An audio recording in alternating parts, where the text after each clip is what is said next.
Hello, everybody. Again, my name is Jenna, and I'm the nonprofit advocate here at Donorbox. And I will also be the enthusiastic cheerleader slash moderator for this webinar today. For those of you who are not familiar with Donorbox, we provide nonprofits with simple and effective tools to manage their online fundraising activities and connect with individual donors on a deeper level. To date, we have helped 50,000 organizations across the globe raise more than $1 billion. To learn more, you can visit us on our site at donorbox.org. And today we are joined by Chris Barlow to talk about how to get corporate sponsorships for your nonprofit. And this is a big popular topic, you guys. Now, Chris is the father of 7 kiddos. He loves books by G.K. Chesterton, sci-fi, fantasy, and of course, he is the founder and director of Beeline. You may have heard him speak at last year's webinar on attracting new donors. It was phenomenal, and you can find that on our YouTube channel, which I'll share later. And he's excited to teach you how to find and attract corporate partners to your organization today. But before I pass the baton over to Chris, I do have a couple of boring housekeeping items for you. So please note that this presentation will be about 40 to 45 minutes long, with an additional time allotted at the end for a Q&A. The webinar is being recorded. Don't worry, we've got you covered. And all registrants will receive the link to the recording and the slide deck and any resources we mention after the webinar via email. So keep an eye out for that within the next day or two. Please feel free to drop questions in the chat box throughout the presentation. We encourage this, and we will track as many as we can so we can answer those at the end. Kara is behind the scenes today helping out with that. Kara, if you could give everybody a wave, that would be great. We will be sharing some helpful links throughout this presentation, and those will pop up in the bottom left-hand corner of your screen. You can click those and they will open right up. Whew. All right, everybody. Are you ready? Without further ado, I'm going to pass the baton over to Chris. Awesome. Thank you, everyone, for being here today. I'm excited to be with you. Last year's webinar, Donorbox webinar, went really well, and I had a lot of questions, a lot of follow-up, a lot of great conversations with people, and I expect the same today. I think this is a topic that a lot of organizations like yours want to know how to actually make some progress and want to know how to get started. And if that's you, then you're in the right place today. And I want to start with a question for everyone, and just feel free to put your answer in the chat. If you already know the answer to this question just from your own experience, I'd love for you to share. If you've read about done some research on this topic before, maybe you can share that as well, or you can just make a wild guess. And that's a question of this: what is the value of a corporate partner? What is the value of forming a partnership with a company for your nonprofit? So again, go ahead, put any answers in the chat that you might have. Invaluable, yes. Higher donations, funding from them, marketing for them, critical scaling, yeah, credibility, visibility, large network, yeah, publicity. Yeah, this is great. You guys have tons of great answers. I'm going to share some stuff, but with regards to the value, and I think you're going to already know a lot of this at this part. But let me just say, in 2020, corporate charitable giving totaled nearly $17 billion.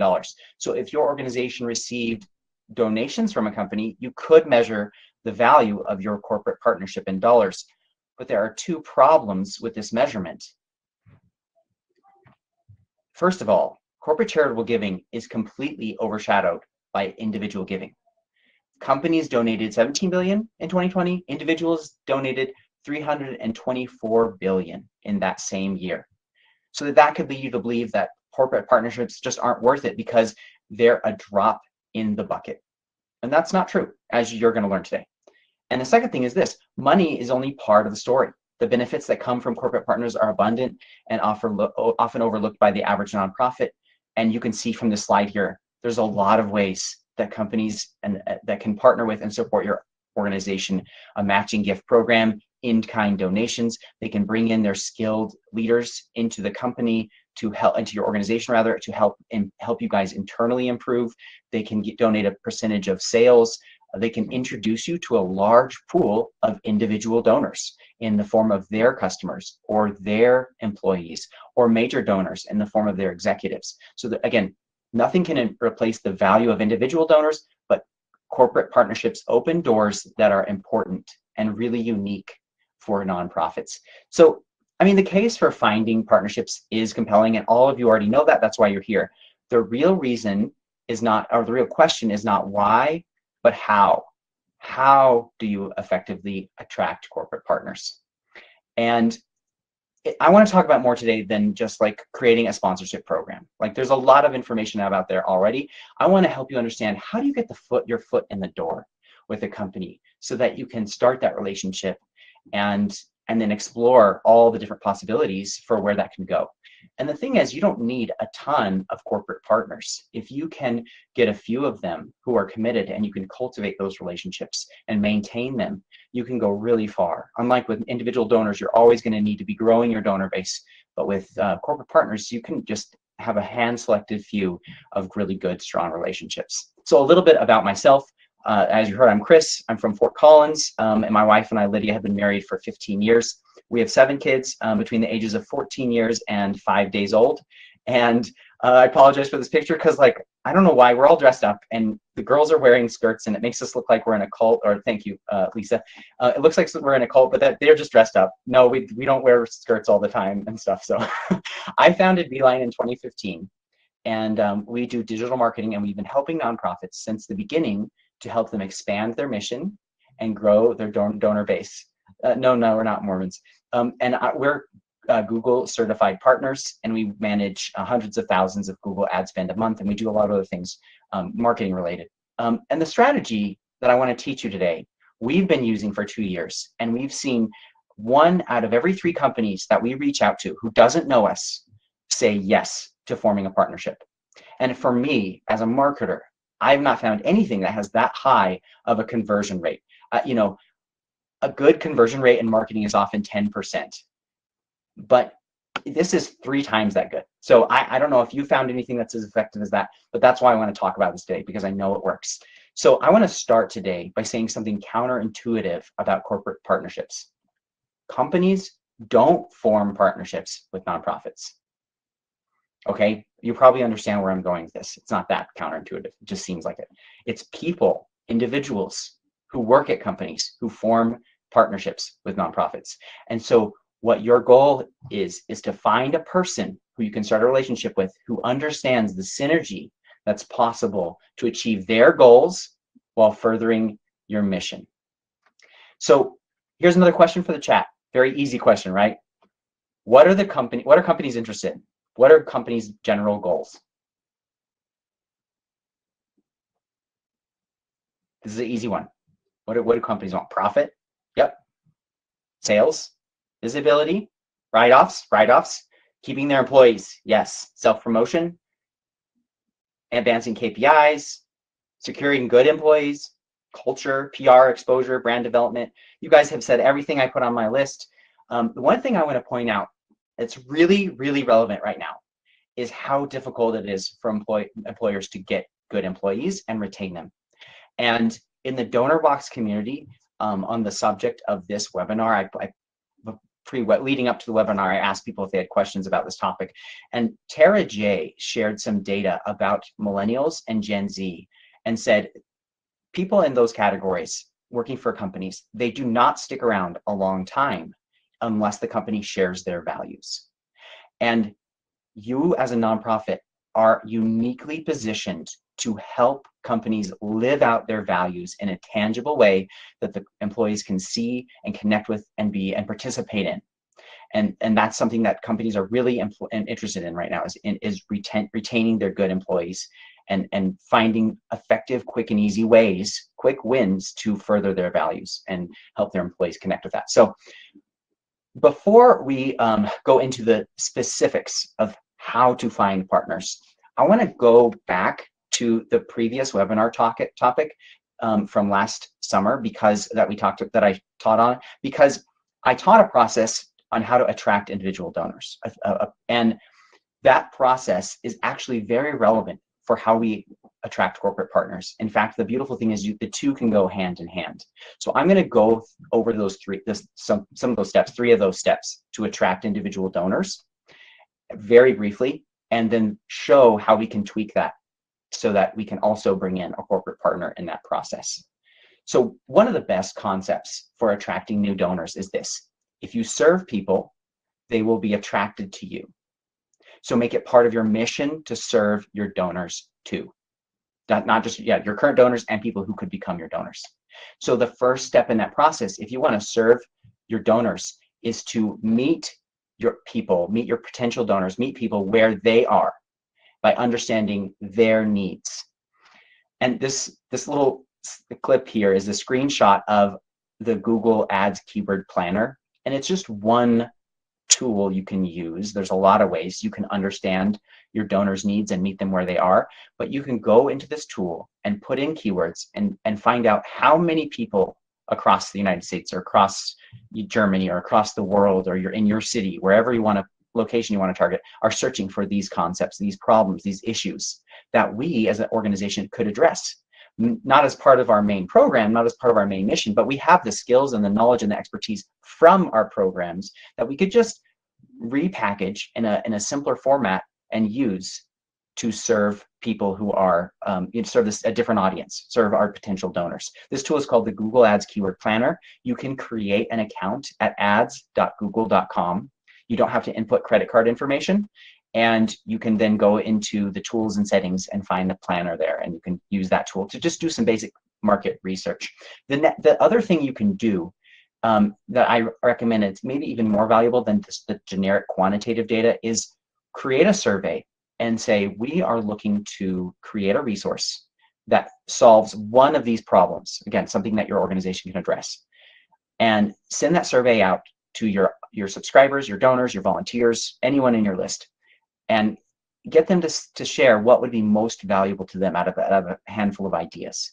And that way, you know, okay, this is a really strong felt need for our audience, and we could create a resource to address that.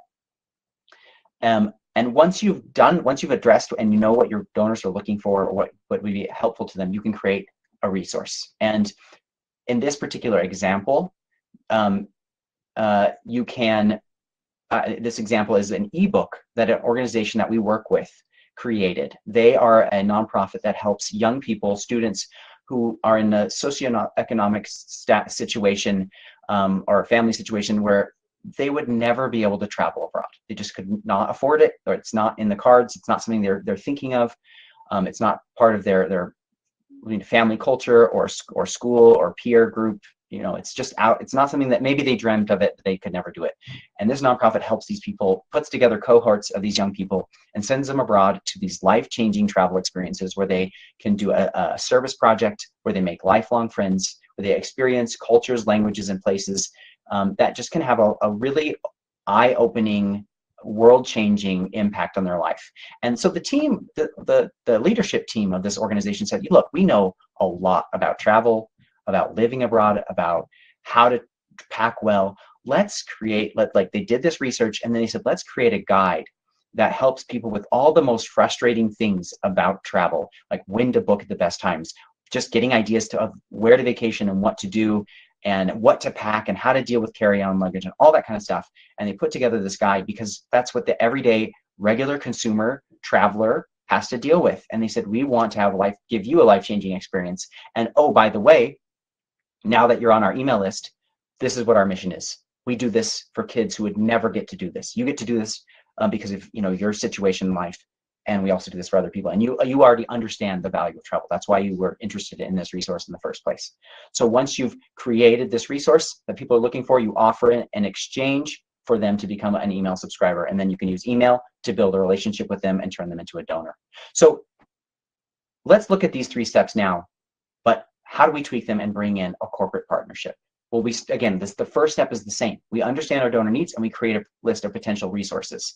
And then we need to find and attract a company that we can partner with who has subject matter expertise due to their products or services in the area that we want to solve a problem. That we already have some expertise ourselves, but this company, we could do an area that we don't have any expertise in and bring in the company as the subject matter expert. But I think it's best if your organization is tied to that problem and solutions to that problem, maybe again specifically through your mission. But you bring in a company who has that expertise, who can help you create this resource, and then you collaborate together to create the resource and give these potential donors, these new people, a taste of your mission while connecting them to your corporate partners' content, products, or services. So let's break these steps down into more detail. Again, I don't need to go over step one again.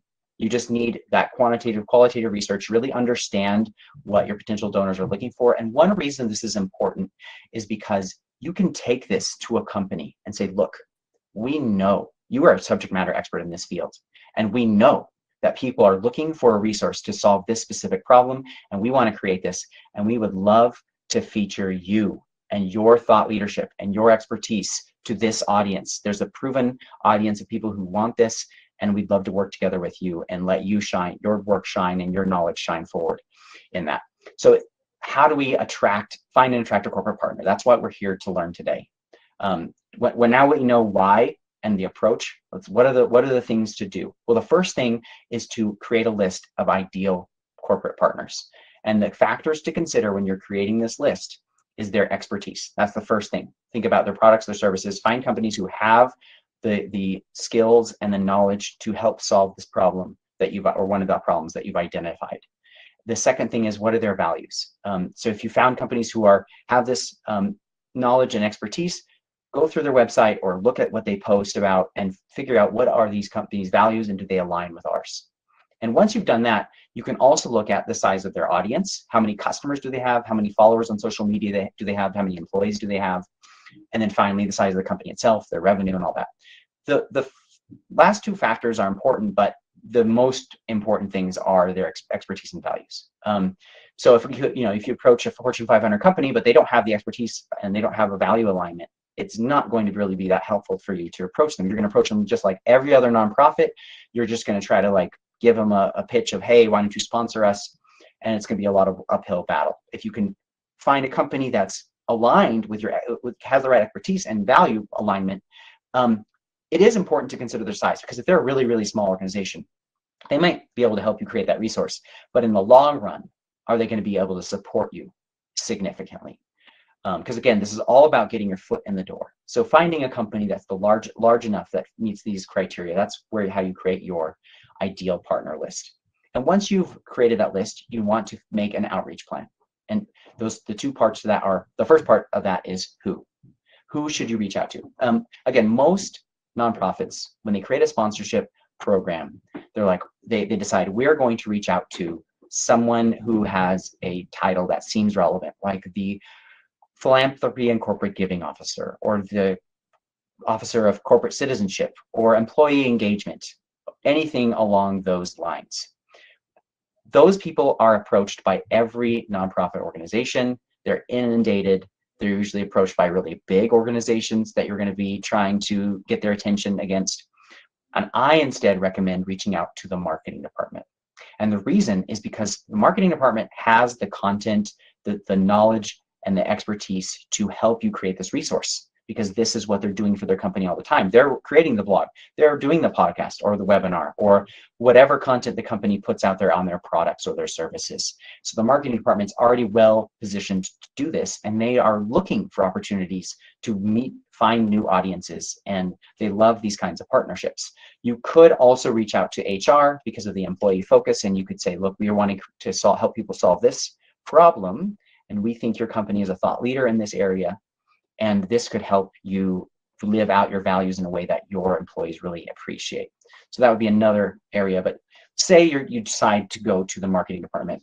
Once you've decided who, the question is how. How do you reach out to these people?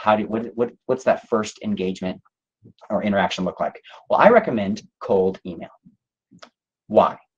Well, everyone has an email address, right? Pretty much everyone I know. Anyone you want to contact at a company has an email address. And the key to reaching out to them is to write a message that gets their attention and that they want to respond to. The other good option would be to, if you're connected with them on social media, any of the platforms, to send them a direct message. You'll have to make sure your message is custom tailored to that platform, the length and all that, take those factors into account.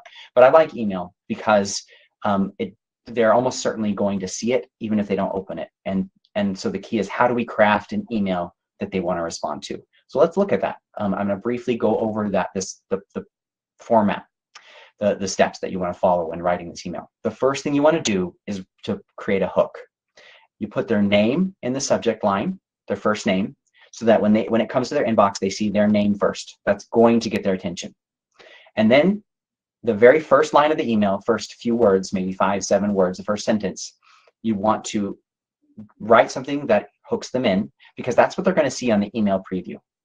And so whatever you put in that hook, it should be relevant and attention-getting, but not clickbaity. So, I recently bought your book for all my friends, or I have been a customer for 20 years and rated your recent product 1 star, or whatever it might be, something honest, something true that makes them say, why, what is this about? What's the story behind this?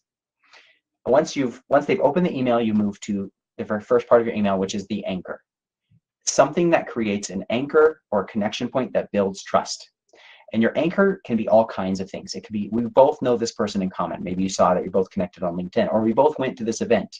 Or again, I've been buying your products for this many years, or I'm a new customer and I can't stop talking to my friends about you guys. In fact, here's a conversation I just recently had with a friend. Or like I just read your blog article, and our organization really thought this was valuable, and we shared it with our audience on our social media. And you can even include a screen clip of sharing that on social media. Whatever it was, you want to show how something that person or that company did made you take an action, and you want to be specific, about that. Not just like, hey, you guys are great. Like a generic compliment will not create an anchor. You need to create a real point of connection where they see that you took action based on something they said or did, or their company. And then you want to offer them a win. And then I see a great question. I'll answer it right now, Bobby. How long should these emails be? They will probably end up being about 3 or 4 paragraphs of 1 or 2 sentences each. So pretty short. They're not short. They're not like 1-line emails. They're half a page, but broken up into paragraphs. As soon as you've created that anchor, you want to offer them a win, a reason to want to be interested. So I like to transition from the anchor to the offer or the win by doing this. Because your company cares about X, or because you do X, I thought that we could do Y. I thought that we could collaborate together on this resource. So because of this, I thought that we could that. So that's the transition. And you make it clear, we want to feature you, your thought leadership expertise, and help you. We want to help people along this problem, and we think that what you guys know through your products and services would be awesome to really feature in front of people, and that would really help solve some problems that our potential donors have. And then your ask is really simple: are you interested? Or in the email with, are you interested? Or can we get on a call? Or does that sound unreasonable? And let them give you a clear yes or no. Don't go into too much detail about the steps. The main thing is to make it simple for them to reply, and you can work out the details once you get on a phone call with them. So that is the overall process of how to craft those emails. I'm going to talk about a free resource that we're going to be sending you at the end, or they can get access to at the end rather, and it'll give you the steps you need to attract a corporate partner, 34 strategies to find them, a bunch of hook, anchor, win, and ask ideas, a cold email template, and tools to find email addresses, how to follow up with people, because a lot of times people do not respond to their first email, but they do respond after you followed up with them. So how to do that well, and just how to get to a yes.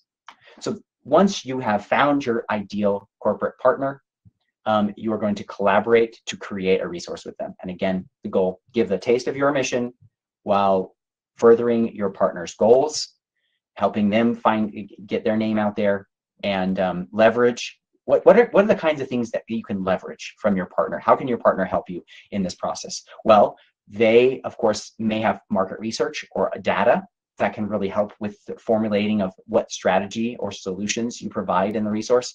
or maybe they just really understand the audience well that this should go to. You can bring in their subject matter expertise. You can bring in their audiences to bring this in front of. And finally, the most natural thing to ask for is their talent or assets. If you're talking to their marketing team, then say, hey, we'd love, like, could you guys do the graphic design on this? Or could you help us write this? Because you guys have some great writing in your blog, and et cetera, et cetera. So that you can leverage any of these things that they're willing to do for you. What can you offer your partner? You are obviously bringing branding and positive PR to them. You're helping them further their values, because they are now not just creating content for the sake of attracting new people to their company's products or services. They're actually helping further the mission of a nonprofit in the same process, in the same steps. You can obviously have links to their products and services and their company in the resource and in your marketing. But you can even, like, the amazing thing you can offer as a nonprofit is the Google Ad grant. You can say, look, we're going to create this resource together, and we have a $10,000 monthly grant that we already know people are searching Google for, and we can put that grant to work to get this resource in front of more and more people, and to really amplify our promotion on this. And that's huge, because a company, even if they're a pretty big company, $10,000 a month is pretty significant for a company to see, like, oh, we're not just depending on you to create this resource for us and promote it for us. We actually bring some stuff to the table. Yeah, I can go back a slide, Connie. I can talk about the Google Ad grant later, or that can be part of the Q&A. I'm going to give some examples of what this looks like.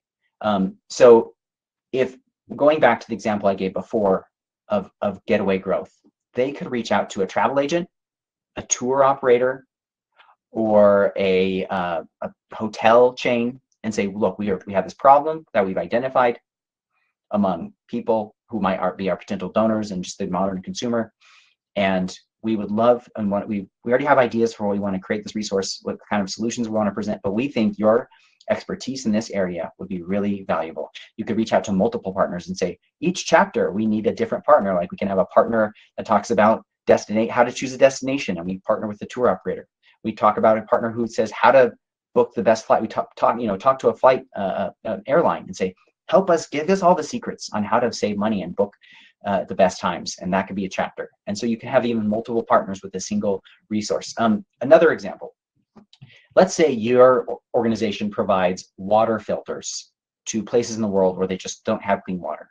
So instead of doing wells, you do water filters. Well, you could very naturally find a company that sells water filtration systems for homes, for apartments, or camping, outdoor water filters, and reach out to them and say, hey, we have a really natural kind of mission in what we do, and subject matter knowledge, and we have a specific problem we've identified, and we'd love to bring you in on this and get your help and expertise in this area.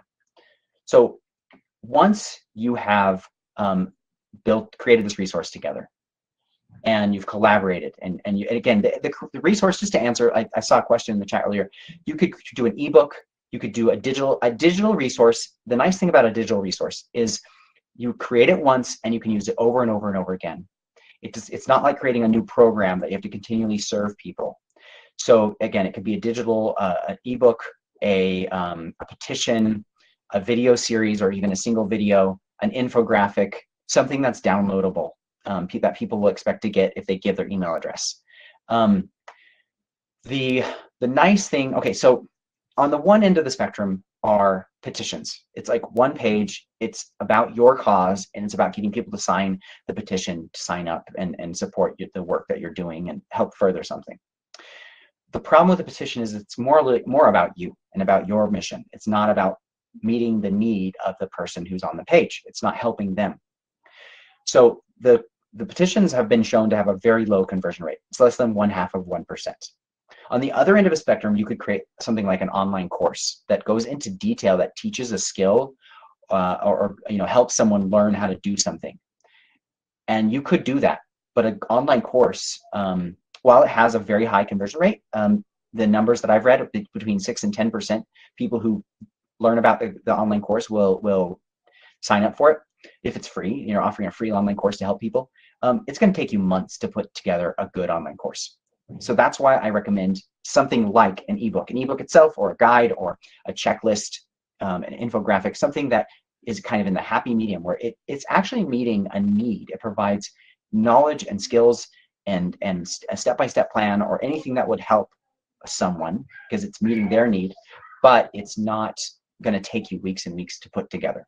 So once you've created this, you can thank your corporate partner publicly, make them sound like they're heroes. I mean, you are appreciative for what they're doing, and you're appreciative of what's going to happen through the partnership over time. So let them, really, give them kudos. You can collaborate, of course, cross promotion, what you're going to do, what they're going to do. Besides both of you sharing it externally, ask them to share internally with their employees, with their customers, if they're willing, especially if they're a big company. And then schedule a follow-up call with them, and try to continue to have calls with them each month where you can find out what are your goals and how can we help you live out these values more, and how can we bring in more employee retention and participation, so that employees really see that your company uses its skills and knowledge to do good in the world. And we can be your outlet for, how can we help you be an outlet? How can we be an outlet for your company's values?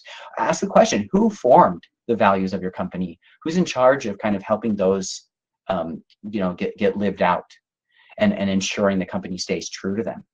Ask for introductions. Ask for the introduction to the person who's in charge of corporate giving or volunteers, and use that initial success with the marketing person to then start opening doors to other relationships. And you can introduce them. You can ask them about say, hey, would you guys be willing to consider sponsoring our upcoming event, or doing a matching gift program, or doing a volunteer grant? Do you guys encourage your employees and give them a paid day off each year to volunteer? Would you consider sending them our way? Can we be one of the nonprofits that you feature and let people know about? So again, the sky is the limit with where you can take your corporate partnerships. And again, we're not going to go into all the details there about what you can do with a partnership, but I mean, once you have that relationship established, it's just a matter of having those conversations and then continuing to see how you can help your partner have a win. So you can download this guide now. There's a link to it right there. Gives you detailed step-by-step strategies to attract companies that we've used ourselves. They're proven. It gives you templates and lists to significantly shorten the outreach process, and to be able to just follow this step-by-step and get your first partner. Because once you get your first partner, once you get that first yes, it feels amazing. And you have this confidence, oh, we can do this again. And again, you don't have to. The nice thing is, if you can find 5, 10, however many partners, depending on the size of your organization, companies who are actively supporting your work, you can go really, really far with this. So again, the ebook, you can download it. You will be signed up with for my email list, and we will send you continued. We do not spam. We send marketing advice and ideas to help your nonprofit, but you can unsubscribe. So good question, Jessica. Was the ebook made in corporate collaboration? Well, I'm not a nonprofit, so I made it myself, but that is a great idea. So yeah, I'd like to open it up to Q&A. And again, if anything doesn't get answered, feel free to send our team an email, and right there on the slide, and we'll be happy to try to answer anything or engage with us afterwards. Thank you so much for that great presentation, Chris. A lot of really creative ideas. I love this approach to corporate partnerships. Something I mentioned before we went live, everyone, is I'm learning along with you. And Chris is just such a wealth of knowledge and offers such a personal approach to all things marketing using those really important tools. So I know we're so excited to get to Q&A, and we have a lot of great questions queued up. But before we do, I have a quick question for everyone, so bear with me here. And I'm going to go ahead and share this poll now. Are you subscribed to Donorbox on YouTube? Yes, there's so much useful content, or no, tell me more. I've strategically listed these options here. And If you are not, the Donorbox YouTube channel is a great knowledge base for fundraising tips, how-to guides, nonprofit best practices, and pro tips, and webinars from industry leaders and influencers like Chris here. So please make sure to follow this link. I'm launching now to our YouTube channel. Make sure to subscribe and hit the bell icon on the channel so that you do not miss a single bit of great content. I highly encourage it. Now, the moment you have all been waiting for. Chris, are we ready for Q&A? Yes, and I'll mention so many people clicked through to the site that it is having trouble keeping up. So there will be a link sent out afterwards where you can go download it. And yeah, and if you have a specific issue with downloading it, send me an email, send our team an email. We will get it to you. We can figure that out. It's not a problem. Thank you, Chris. And with that being said, you will be redirected, everyone, to the Donorbox Knowledge community after this session ends. We will be posting the recording there, the slide deck, the resources we've mentioned. I will include this email. So if you've missed it here, you didn't get a chance to copy it down, don't worry. We are covering all the bases for you so that you can reap all the benefits of this. Okay. Oh, Laura Ann, I'm so sorry. I meant to mention that in my presentation and I forgot. Do you have any resources on the stats? Yes, in fact, the Donorbox community member, Tara J, in the pre-presentation stuff, posted some amazing data on showing that tie. So go to look at that data in the community. It's all there. She provided a bunch of awesome links that you can grab. I love that. Yes. So you will be redirected to the Donorbox Knowledge community. You will be sent to the Ask the Community tab. You'll scroll down and you will see that really wonderful thread between Chris and Tara right there in the community. Okay, Chris, you ready to navigate over to the question section? And I will let you pick your favorites here. Okay. So let me know. I'll do my best to get as many of these as I can covered. So are corporations that I do business with a good choice? Again, yes, if they have expertise and value overlap. Obviously you're going to have a nice anchor point to reach out to them, but that's not as important as the other things, because again, the long-term fit is more important than that initial outreach. You can find different creative ways to reach out to people. Let's see. Yeah, Laura Ann, I think I answered that one. Is it creepy to mention something a quick Google search turns up? You have to balance that line of not being stalkerish, but being engaged.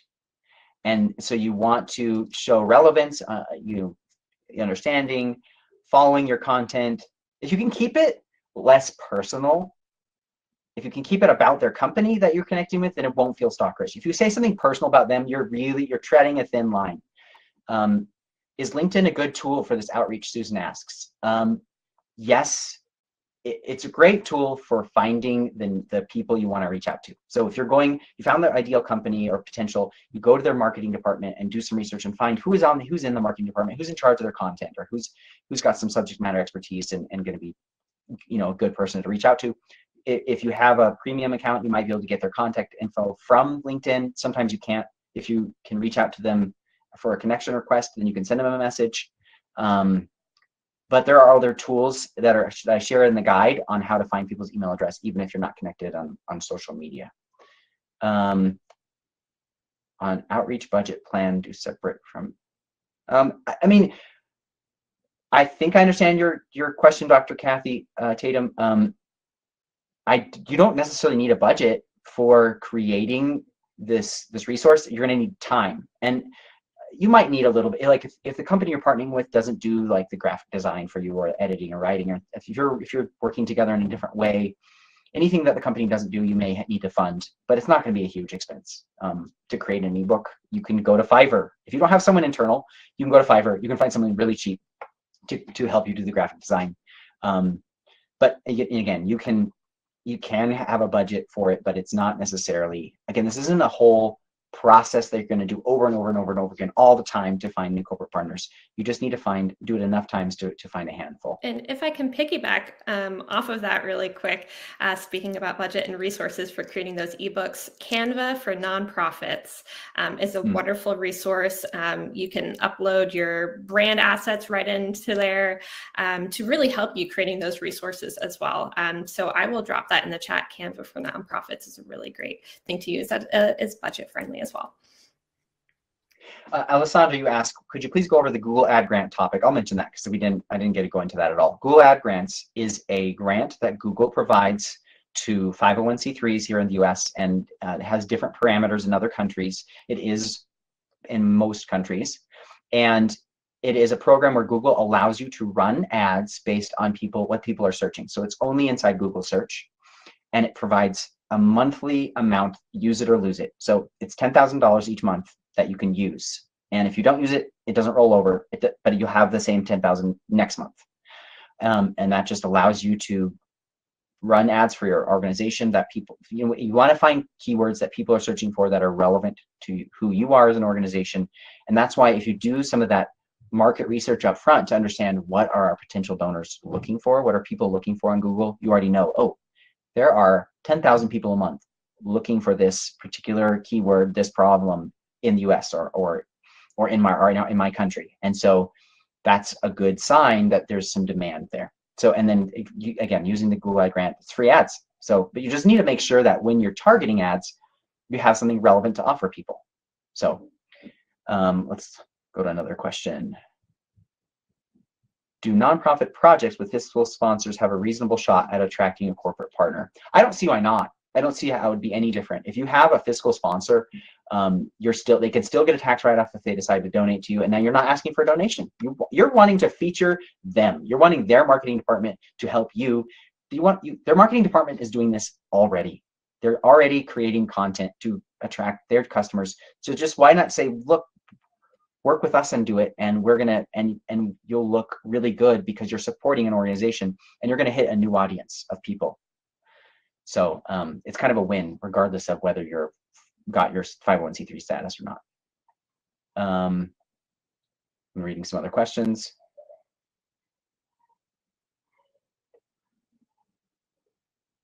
Let's see. We've got a lot of good ones here. Yeah. And if for some reason we do not get to your question today, don't worry. You can ask it in the Donorbox Knowledge community, and we'll be sure to follow up there as well. So, Nathaniel, you say, what's your advice for a startup with a sole CEO with a solid iOS and Android product, but doesn't have connections? Is there hope for this type of person to make partnerships? And the answer is yes. Again, like, I don't know what your product does and how it helps people and how it's tied to your organization and your mission, but you want to think about, like, who are companies who have similar products or that solve a similar problem for an everyday consumer, and you can connect over, you can talk shop with them, you can connect over who do you follow, whose content really is really helpful to you that you would be willing to share, that you share anyway, who have some skills and knowledge that could serve and help your potential supporters. You don't need to have any donors to create or any, you don't have to have anything to get started on creating a corporate partnership. It helps. Obviously, anything you have that can help. You don't have to. You could go apply for the Google Ad Grant and not do anything with it, and just say, "Hey, we have this." That's another way you can kind of add something to your arsenal. But it's more about saying, "Look, we have the same goal of serving people, and we have a specific mission in which we mainly do it, but we also want to find other people to help in the same way." So. Let's see. So Abira asks, how do you bring on board corporate sponsorships for victim support nonprofits? Because victim support isn't directly giving the corporations anything. Well, again, so there's your mission, and then there's the skills and knowledge that you have that you use to fulfill your mission. You have to think outside the box and say, okay, how can we serve everyone else with what we use to serve victims? How can we create a guide that said these are the signs of abuse, or how to know when to when a family member needs help, or mental health, or any other related skills that you have that's not for the victims themselves, because that's who you serve through your programs. So you're thinking, you know, like, how do we serve everyone else with what we already do all the time, with that knowledge? And that's, again, that can apply to any nonprofit and any corporate partnership. I think the similar, Norma, like with drug prevention, again, like how do you deal with addiction? How do you prevent addiction? How do you help people who don't need a drug prevention to go into an actual program, just who just seem to be, you know, at risk or kind of on the edge? Like creating a resource like that for everyone, you know, that's relevant to most people, or a lot of people. You know, there's just so many people that's relevant, even in small ways, like just everyday addiction. Like it doesn't have to even go into drug. You don't have to talk about drugs. You can talk about just helping people with mental health or anything. Like, again, it's just different ideas. Let's see. Rachel, I hope my answer on resource was clarified earlier. I'm not clear what you mean by resource. What's an example of something a corporate partner would create with me? Like I said, an ebook or a guide or infographic. The fourth point, Millicent, hook, anchor, win, and ask. How many follow-ups should you do? Caroline asks. Generally, you could do any number that you want. Usually 3 is good. You send your first one a few days later, just a little bump, like, hey, just making sure you got this, because maybe they got it and they were just a busy day. Then I will wait. You'd wait a week and then send a kind of reiteration of their win. Because you do this, I thought that we could do this. So you skip the anchor part, and because you just hope they read the first email, and reiterate the win and the ask, and then there's a final follow-up that you can do. And sometimes you'll change channels. Sometimes you can say, okay, they didn't respond to my first 2 emails. Why don't I send them a message on LinkedIn or Facebook or wherever, or send a connection request, or send them a Twitter DM or whatever. Who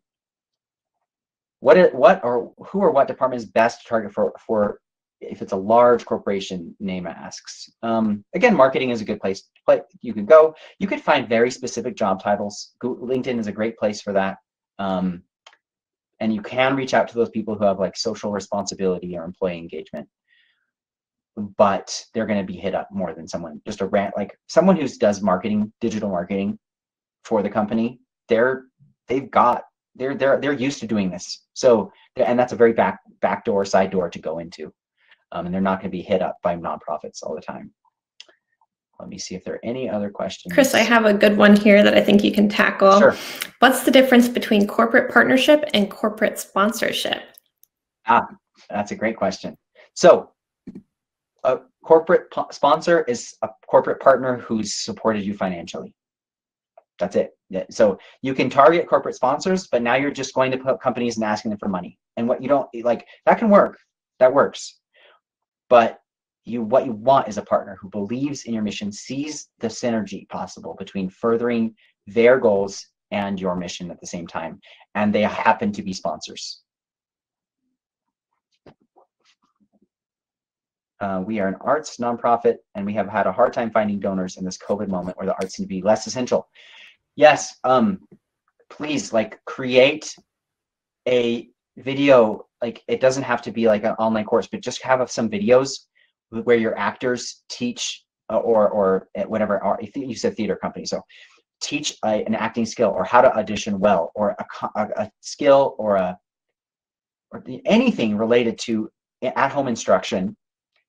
And it doesn't have to be your actors. You got your employees could create it, but teach that to people and just say, give access to all this stuff, like how to nail your high school auditions, or how to decide whether to go into theater in college, or how to stay involved in theater even if you don't make that your career.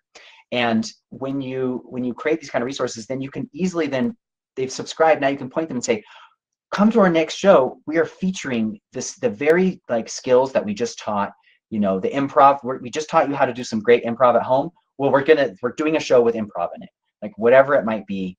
You can tie that to the show that you're going to introduce them to. So now you're not just telling them about this show. It's actually relevant to what you were teaching them.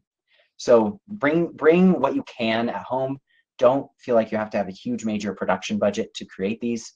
You just want people to connect with you, with your actors or with the employees, of your company and get a taste of your mission.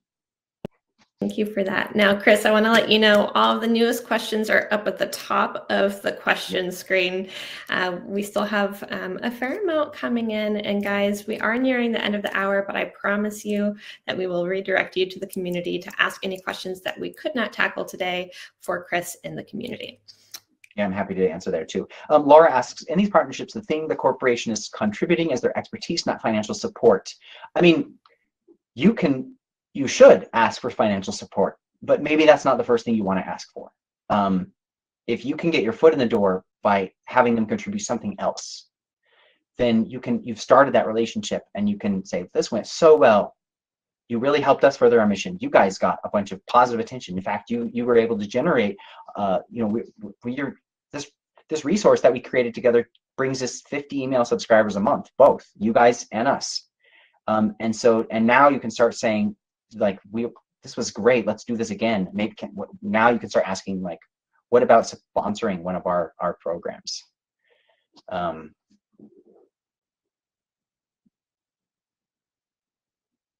Yeah, that's a really good question, Angela. How do you go about getting sponsors for a nonprofit that deals with something that is a subject that people are not comfortable talking about? So I don't know what your nonprofit does and how you serve that, people in that situation. But again, it comes back down to, how can you help everyday ordinary people with the same knowledge that you have, that you're using for your programs? And then, is there a company who has products or services related to that? Maybe there's like a company that provides counseling or training resources for that particular issue. So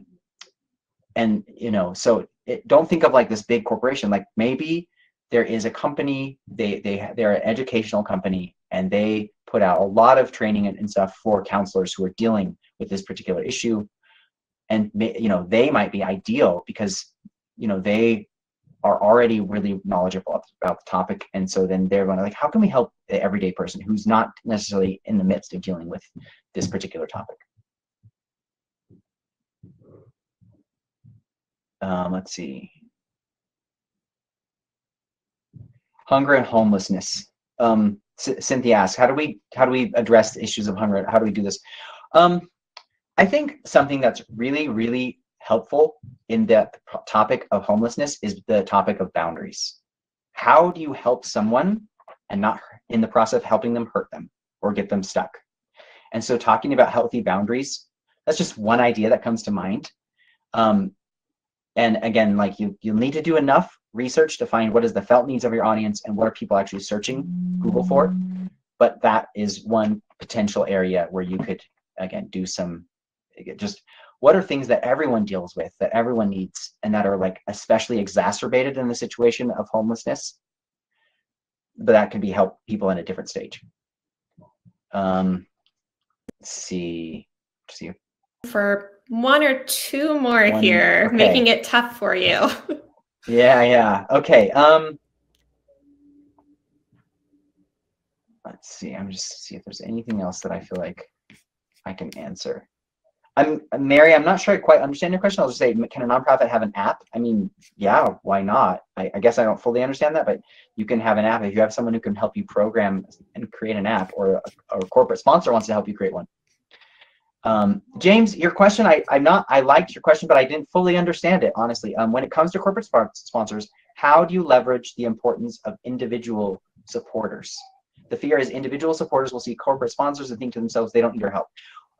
So, I mean, you can communicate that to your I think I understand it now. You can communicate that to your individual donors and just say, look, the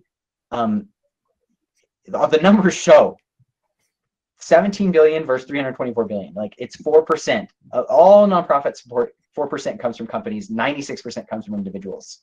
So I think you're just making that really clear to your individual donors. And yeah, and I mean, I know that I've been to galas and events, and they said this company did the, provided the wine, and this company sponsored the table.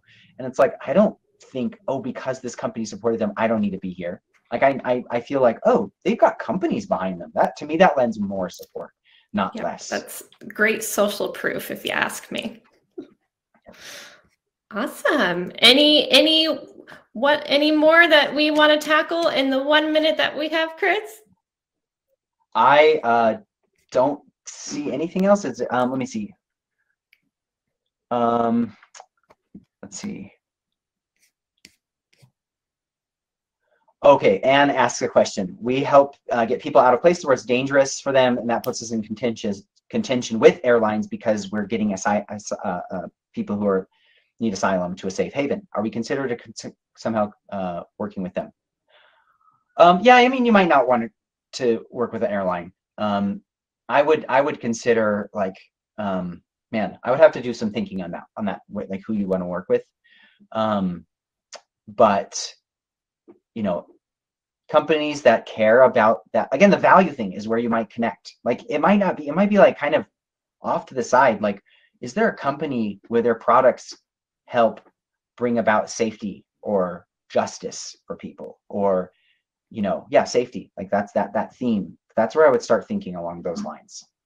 So sometimes you have to get really creative, but you can, if you have that values overlap, then it all fits in the end. Absolutely. Well, everyone, we are at our time, but again, I want to encourage all of you to participate in the Donorbox Knowledge Community. You will be redirected there after this session ends, and let's keep the conversation going. You'll be directed to a post saying, hey, ask Chris your question. So if we didn't get to it, or if you want him to elaborate a little bit more on something, be sure to do it there. And also take advantage of the amazing community that we have there. It's a whole group of like-minded nonprofit professionals, and you might be able to work together to think of some creative solutions. We are all in this together. So again, Chris, I want to thank you so much for this really inspiring presentation. It certainly seemed to inspire a lot of people here today, and I'm sure that everybody's wheels are turning.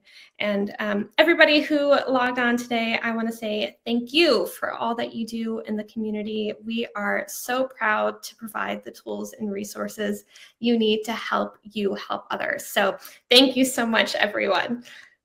And thanks, Chris.